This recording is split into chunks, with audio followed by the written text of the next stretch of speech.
Okay, so this question says, in triangle ABC, angle B is 125, side A is 90, and side C is 100. Find side B. So we're looking for that little side opposite the 125.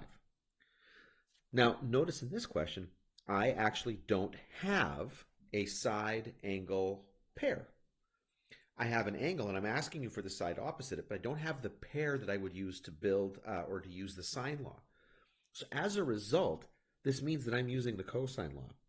And so I'm going to get b squared. And the way this would work here, b squared is going to equal a squared. Well, that's looking weird. Hold on. A squared plus c squared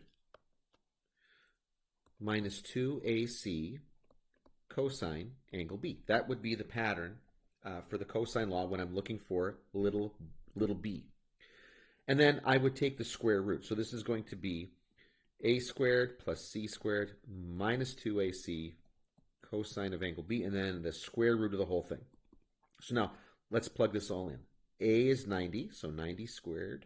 So we'll put 90 degrees, but 90 squared plus 100 squared minus 2 times 90 times 100 times the cosine of that angle, 125 degrees.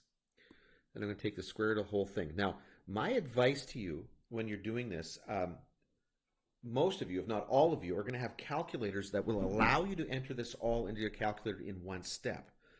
Where I've seen mistakes happen with the cosine law in particular is when people do these things in steps. So what I see people do is they do this part here, and then they subtract this part, and then they multiply by the cosine of 125. But if you do it like that, you're actually multiplying the cosine of 125 by the wrong thing.